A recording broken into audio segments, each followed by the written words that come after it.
Ya, kembali lagi bersama saya dengan Diar.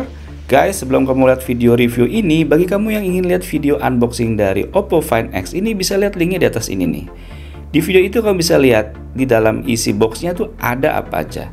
Nah, sekarang kita masuk ke sesi reviewnya. Oppo Find X adalah smartphone yang bisa dibilang salah satu yang paling dicari saat ini. Kenapa? Karena Oppo Find X memiliki bentuk desain yang menarik seperti yang kamu lihat ini, dan juga warnanya yang bisa dikatakan aduhai banget. Lalu memiliki spesifikasi papan atas, hingga skor Antutu benchmark mencapai 280 ribuan sekian, dengan RAM yang digunakan 8GB serta internal storage-nya 256GB versi Indonesia. Serba mentok nih. Dan memiliki kamera yang menggunakan motorik, bisa turun naik secara otomatis, sehingga bila keadaan tertutup maka kamera menjadi tersembunyi. Ini adalah nilai jual utama dari Oppo Find X. Nah, poin-poin itulah yang membuat Oppo Find X menjadi bahan sorotan saat ini. Yang menjadi pertanyaan adalah, layak nggak smartphone ini dibeli dengan harga 13 juta? Bagi kamu yang koceknya tebal ya nggak masalah sih kalau mau beli smartphone ini, toh bagus enggaknya pasti kamu juga nggak terlalu masalah kan? Nah, bagaimana yang koceknya pas-pasan tapi ingin membeli smartphone ini? Kan sayang nantinya dengan uang yang dikeluarkan ternyata nggak sepadan sama yang didapat. Kita mulai dari soal bentuk desain. Oppo Find X ini memiliki desain yang bisa dibilang superior. Depan belakang dilapisin dengan Corning Gorilla Glass 5, jadi tampak depan belakang berasa mengkilat. Terutama di bagian belakang, tampak berdimensi warnanya. Lalu framenya terbuat dari aluminium metal yang warnanya juga diserasikan dengan warna cover belakangnya. Finishing materialnya bagus deh, bener-bener mewah alias mewah. Apalagi ditambah layar depannya melengkung di sisi-sisi pinggirnya. So, dalam hal desain, pasti pada umumnya menyatakan sepakat kalau Oppo Find X adalah kece badai. Oh ya, layar ini merupakan layar yang bezel-nya tertipis, hanya di bagian bawahnya yang menyisakan lebih besar sedikit. Karena di depannya ini cuma tampak layar aja, maka bagi kamu yang ngeh pasti bertanya-tanya, di mana tempat earpiece-nya buat pendengaran telinga di saat teleponan. Nih, jadi earpiece-nya ada di dalam slide kamera yang naik turun. Walaupun dalam keadaan tertutup, masih kedengeran dengan jelas. Layar AMOLED 6,42 inch Full HD Plus dengan rasio 19,5:9 ini sangat memanjakan mata. Warnanya itu benar-benar kental dan detail guys. Ya, kalau kamu sebelumnya udah pernah merasakan warna gonjrengnya AMOLED sih ya begitu tipikalnya. Santik-santik dimanja gitu deh mata kita. So, urusan layar nggak usah diraguin lagi deh. Sekarang apakah kita perlu uji dari spesifikasi yang diusung Oppo Find X ini? Sebenarnya dengan skor Antutu benchmark 280.000 sekian dengan RAM 8GB serta GPU Adreno 630, rasanya udah nggak diraguin lagi lah ya kelas smartphone. Tapi supaya saya bisa menyenangkan hati kamu, saya coba mainkan beberapa game.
Nah, sekarang kita masuk ke sesi kameranya, yang merupakan andalan dari Oppo Find X ini.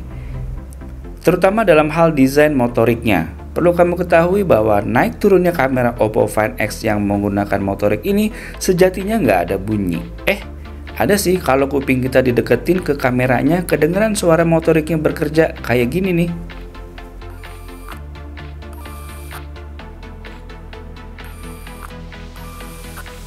Dan dari menu setting ada disediain 3 suara untuk di saat kamera naik turun. Ada suara teknologi, mechanical, musical, atau none alias nggak ada suara, silent. Dan menurut Oppo, kerja motorik naik turun ini udah dites 300.000 kali, yang artinya kuat untuk dipakai jangka panjang 3 hingga 4 tahun. Oke lah.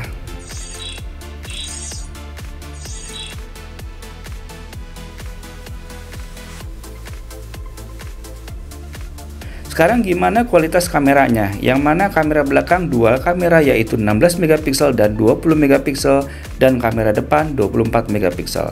Yuk kita lihat contoh hasil jepretan foto dan record video dari Oppo Find X ini.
Guys, ini menggunakan kamera depan dari Oppo Find X, dan kita lihat di belakangnya terlalu over ya langit-langitnya. Tadi waktu menghadap sana sih enggak, lihat nih.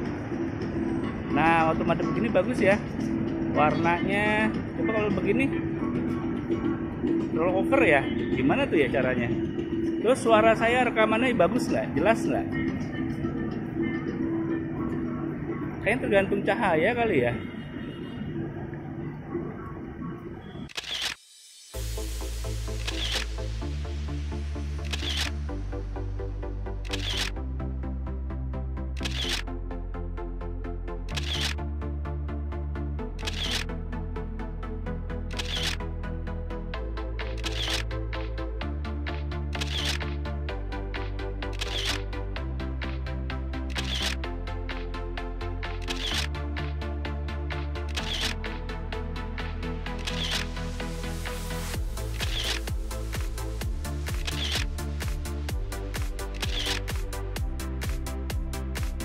Dari hasil jepretan foto dan record video tadi, saya merasakan kok rasanya seperti kurang maksimal ya dalam hal kualitas kameranya. Secara ini smartphone dibanderol 13 juta. Kita tahu dengan harga di bawah sedikit 13 juta kita bisa mendapatkan smartphone yang kualitas kameranya bisa dikatakan jauh lebih baik. Sebut aja seperti Huawei P20 Pro atau Samsung Galaxy S9, S9 Plus, atau Google Pixel 2 XL, atau bahkan smartphone yang harganya rada jauh di bawah angka 13 juta. Ada Xiaomi Mi 8, OnePlus 6, bahkan bila dibandingkan sama Zenfone 5 yang harganya 4-5 jutaan, kameranya masih lebih baik. Tapi saya nggak bilang kamera Oppo Find X ini jelek, mungkin loh, ini mungkin. Oppo Find X atau produk lini Oppo menargetkan pangsa yang suka dengan kualitas kamera yang bisa dibilang untuk kalangan yang suka selfie-selfie, maka butuh sentuhan beauty yang berlebih, atau pangsa yang butuh warna yang seperti mengarah ke warna candy, bukan ke warna asli. Perhatiin deh buat moto selfie pakai potret, hasilnya pasti muka jadi lebih putih atau mulus, nggak bisa tampil apa adanya. Moto makanan kayak flat gitu ya. Foto malam hari juga nggak bisa terlalu terang menyeluruh walau HDR-nya udah diaktifin. Jadi gimana ya, dengan harga smartphone 13 juta tapi kualitas kameranya seperti itu? Coba kamu nilai sendiri deh. Atau bisa juga kamu minta pendapat sama reviewer gadget lainnya. Apakah pendapat saya ini mengada-ngada atau emang kenyataannya begitu? Cobain deh ya. Yang jelas dari sektor kualitas kamera, Oppo Find X kurang maksimal dengan harga segitu. Sekarang kita tes face unlock-nya. Karena face unlock menggunakan kamera, maka mau nggak mau setiap melakukan face unlock, maka si kamera harus kerja naik turun. Ini bisa dibilang keren sih, kayak kita jadi terlihat manusia tekno atau kayak StarTech gitu kali ya. Jadi face unlock ini bisa dijalankan dengan dua tipe cara unlocknya. Pertama, dari posisi layar mati, kita tinggal tekan tombol power on off, maka kamera langsung keluar dan proses face unlock begitu cepat. Atau cara kedua, layar dalam posisi mati, kita tekan dulu hingga layar menyala, baru kita swipe up, maka kamera baru bekerja untuk face unlock. Kalau saya sih lebih prefer yang mode swipe up untuk face unlocknya. Khawatir kalau yang tekan tombol power on off, kamera langsung buka pas posisi HP lagi di dalam kantong. Atau yang membuat susah keluarnya kamera. Nanti lama-lama bisa aja terjadi kerusakan. Sekali dua kali ya oke, tapi kalau sering kejadian kan lebih baik menghindar. Walaupun katanya udah diuji coba sekalipun. Kita juga bisa tahu kalau kamera naik turunnya ini kita bisa memasukkan dengan paksa, atau dalam keadaan tertutup kita juga bisa paksa untuk dibuka, tapi nanti dia akan turun lagi.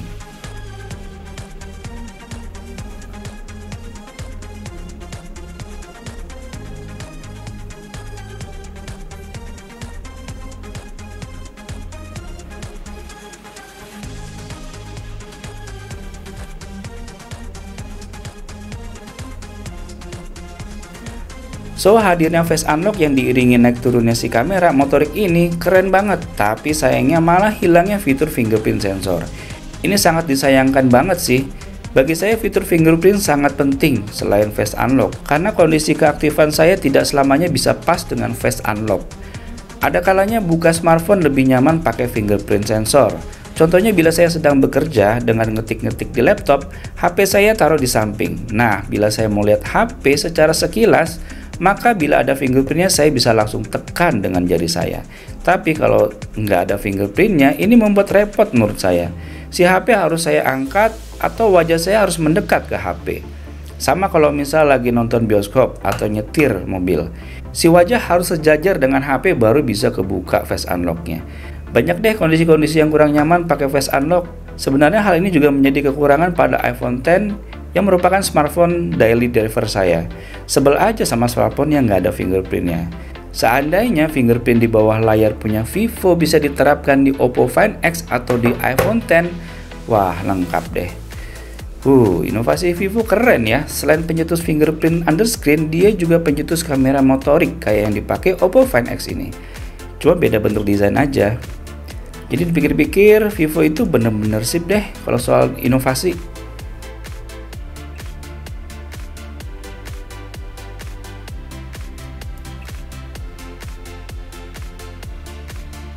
Kalau soal fitur anti air, ya bisa jadi daya pikat lebih juga sih kalau ada. Tapi kalau nggak ada ya jarang-jarang kan HP kita kena hujan deras atau benar-benar kecemplung. Kalau sekedar kena cipratan air dikit-dikit atau sekedar keringet sih nggak apa-apa lah ya. HP pada umumnya aman kok, tapi tergantung memakai orang juga sih. Kadar cipratan air menurut saya dengan kamu mungkin berbeda. Oh ya nih guys, waktu video unboxing kan saya lupa ya ngasih tahu apa kalau si Oppo Find X ini ada case bawaannya, dan saya lupa ngasih contoh tuh. Nah kayak gini tuh guys. Nah jadi bagian atasnya itu kebuka aja buat si kameranya tuh, kayak gitu guys. So, sebelum kesimpulan, untuk spesifikasi dari Oppo Find X ini kamu bisa lihat sebagai berikut. So, kesimpulan Oppo Find X apakah layak dibeli atau enggak, itu tergantung dari kamunya aja. Yang jelas saya udah utarakan pendapat saya, kalau Oppo Find X ini punya desain yang bagus, spesifikasi hardware yang ngebut, layar yang santik-santik bikin manja, dan kamera motorik yang mempesona bikin keren. Tapi kalau soal kualitas kameranya saya belum merasa pas dengan harga segitu. Terlebih absennya fitur fingerprint yang saya sangat butuhkan, mungkin juga akan menjadi kebutuhan buat kamu juga. Oppo Find X ini saya beri skor 9. Oke, terima Terima kasih telah melihat video ini. Jangan lupa subscribe bagi yang belum dan aktifin loncengnya supaya kamu bisa tahu ada video baru dari channel ini. Dan jangan lupa follow Instagram Diarkom untuk melihat perkembangan gadget terkini lainnya. Oke? Bye bye, see you jajan annyeong senara. Dadah. Salam Indonesia.